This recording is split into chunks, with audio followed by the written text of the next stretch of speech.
Bonjour à tous, je me présente rapidement, Gilles Bourgeat, directeur technique au sein d'Open Studio. J'interviens sur énormément de projets Open Studio, des projets monolithes, microservices de différentes tailles et ampleurs. Et aujourd'hui, je vais vous présenter les microservices à travers une masterclass. Et on va commencer par l'historique des monolithes. À l'époque, on concevait des applications, on avait une base de code.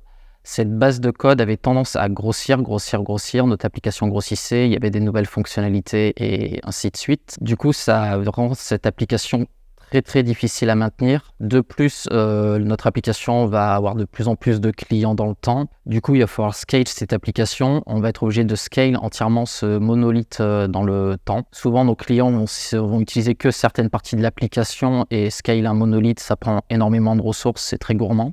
Du coup, dans le temps, on a commencé à vouloir découper un peu ce gros monolithe et on a créé un peu les architectures microservices. On va découper notre grosse base de code en plusieurs petites bases de code qui vont être indépendantes. Souvent, ça va être un découpage logique. Par exemple, sur un cas e-commerce, il va y avoir un peu un service gestion clientèle, un service de gestion des paniers, un service qui va gérer les commandes et ainsi de suite. Et du coup, notre client, quand il va naviguer sur le site, il va discuter avec ces différents services. Du coup, au niveau architecture monolithe, microservice, il faut un peu se représenter ça comme on a un fameux robot bien connu, Bumblebee, qui est plutôt monolithe, alors qu'en microservice, on serait plus sur du Megazord type Power Rangers.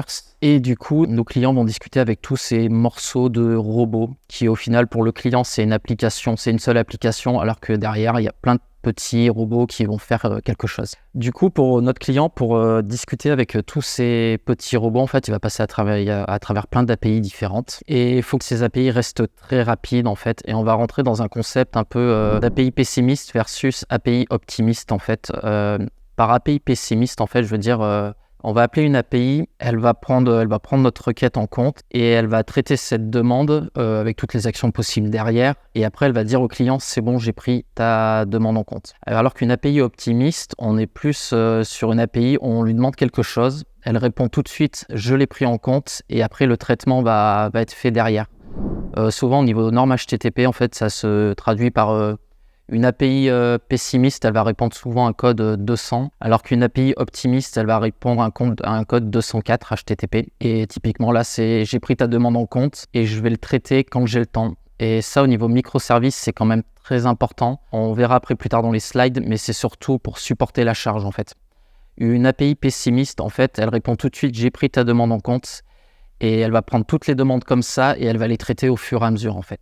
Du coup, on a vu comment les clients communiquaient vers les microservices. On va aborder la partie échange de données entre microservices, comment les microservices peuvent échanger des données entre eux. Alors, les microservices peuvent échanger des données entre eux à travers une API, par exemple, enfin même des API, parce qu'ils ont chacun leur API. Sauf que là, on a un gros problème de tolérance aux pannes. Typiquement, si j'ai un service qui tombe, mon autre service va essayer de l'appeler, mais il ne va pas pouvoir. Il va lui-même tomber à ce moment-là. On a aussi le problème dans le temps où les API de nos microservices vont être de plus en plus complexes. Ils vont se retrouver tous interconnectés entre eux à travers leurs API. Et très rapidement, en fait, on va obtenir un plat de spaghettis. Il y a tout qui va se mélanger. Ça va être très difficile à monitorer, à voir chercher ce qui se passe exactement. Et pour remédier à tout ça, on a introduit tout ce qui est échange asynchrone en fait. Nos services vont discuter entre eux à travers souvent un message broker, un ESB, typiquement dans notre cas ici RabbitMQ. Nos services vont pousser des messages en fait à travers RabbitMQ et ces messages vont être consumés par les autres services dans le temps. Du coup là, on est très scalable. Typiquement mon service B est en panne, mon service A va envoyer plein de messages dans Rabbit et mon service B pourra consommer ces messages plus tard. On a aussi une forte tolérance aux pannes. Typiquement, mon service A envoie un message pour les autres services. Je peux avoir 3 services qui vont consommer ce message. J'en ai 2 qui fonctionnent bien. Du coup, les 2 vont consommer le message. Le 3e ne fonctionne pas à ce moment-là. Du coup, RabbitMQ va garder les messages dans ses queues. Et au retour de mon service B, du coup, il va récupérer le message et le consommer. Alors, les architectures microservices, au niveau hébergement, ça reste beaucoup plus complexe que d'héberger un monolithe. De nos jours, principalement, on héberge de l'architecture microservice sur des instances Kubernetes. Parce que qui dit microservice va dire, faut se représenter ça comme énormément de petites applications. C'est très difficile à gérer. Du coup, aujourd'hui, on a Kubernetes pour gérer ça. On a tout un système de déploiement automatique. On a aussi tout un système qui va pouvoir faire du scale automatique des services en cas de charge. Typiquement, j'ai beaucoup de commandes à un instant T. Faut que le service des paniers soit très rapide. On va le scale. Et typiquement, il pourra traiter de plus en plus de demandes. Mais on ne va pas comparer à un monolithe, on ne va pas scale entièrement l'application. On va vraiment cibler ce qu'on veut scale. Alors, le fait aussi d'avoir des microservices comme ça qui discutent avec un message broker, ça va aussi créer quelques contraintes. Typiquement, on envoie des messages à travers un message broker. Il faut s'assurer que les autres services puissent lire ces messages, qu'ils soient sous un bon format. C'est très important parce que sinon, après, faut rentrer et débugger. Ça prend du temps. Et il faut aussi s'assurer que les données soient bien les mêmes entre chaque service. Dans une architecture de microservices, on peut avoir des données dupliquées. Si je reprends mon cas des clients, on a un service client, on a un service de commande. On a besoin sur le service de commande de connaître le nom du client. Le service client, il a forcément cette donnée et ce fameux nom du client va être dupliqué entre les deux services. Dans le cas d'une architecture microservice, on va toujours faire en sorte qu'un service soit responsable de ses données à lui. Je prends le service client, il a les informations du client. Mon service commande, il a les commandes, mais il a aussi des infos du client. Mais par contre, c'est une duplication du service, des données du service client. Et c'est toujours le service client qui aura raison sur cette donnée-là. C'est-à-dire que si un jour on a un problème de désynchronisation, on lancera une resynchronisation et on dira le nom-prénom du client, ça vient forcément du service client. Et si le nom-prénom n'est pas bon dans mon service commande, dans ce cas-là, on le mettra à jour. Au niveau architecture microservice, on peut avoir beaucoup d'autres problèmes. Typiquement, on a vu comment échanger des messages entre les services, mais l'échange de fichiers en lui-même est un problème. Typiquement, j'ai un service A qui va générer un fichier qui doit être envoyé par mail. On peut avoir un service notification qui récupère ça. Par contre, à travers mon message broker, je vais juste pouvoir dire à mon service notification, tu envoies un email à telle personne, mais je ne vais pas pouvoir donner ce fichier. Du coup, pour pouvoir stocker ces fichiers un peu un fichier temporaire dans ce cas-là, on va passer surtout souvent par des API de type S3. Amazon en a une très grosse. Nous, on utilise Minio sur nos clusters. Du coup, typiquement, j'ai mon service client qui veut envoyer un mail à un client. Il va d'abord déposer au niveau S3 son fichier qu'il va envoyer par mail. Après, il va envoyer un message dans le message broker. Et mon service notification va récupérer ce message. Dans ce message, on va lui dire il y a une pièce jointe. Et du coup, il va se connecter au service S3. Il récupère la pièce jointe et il envoie le tout au client. À savoir que souvent, dans des architectures microservices, on utilisera très peu le file system de l'OS en fait. Tous nos fichiers sont stockés sur de l'S3. Si on a un service qui est répliqué 1000 fois, il est très difficile de partager un file system entre tous ces services.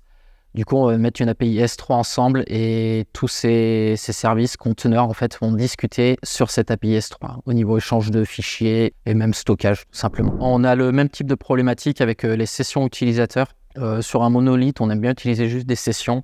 Microservices, c'est très compliqué parce qu'on peut avoir des dizaines de microservices scalés. Et il faut que tous ces microservices soient au courant qu'un utilisateur est connecté, qu'il a le droit de faire ça, et ainsi de suite. Du coup, pour remédier à cette problématique, les JWT ont été créés, JWT JSON Web Token. Ils ont un fonctionnement complètement différent des sessions. En fait, une session va être stockée côté serveur et l'utilisateur va juste donner un identifiant à chaque fois.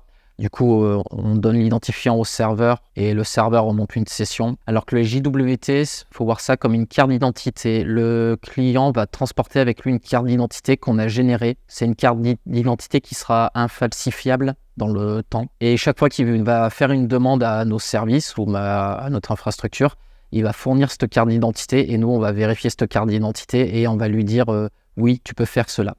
Du coup, le fonctionnement des JWT, c'est tout simple. Le client va s'authentifier auprès d'un serveur d'authentification. Nous, c'est le service customer qui va faire ça de suite. Il fournit ses identifiants, un email, un mot de passe. On lui génère ce JWT, on lui donne. Et après, notre client fournit ce JWT aux différents services qu'il veut appeler. Et les services vérifient que ce JWT est valide. Autre problématique aussi du microservice, pas forcément du microservice, c'est une problématique qui existait dans le cas des monolithes, c'est faire en sorte que quand le client demande quelque chose, on s'assure que sa demande ait été traitée entièrement.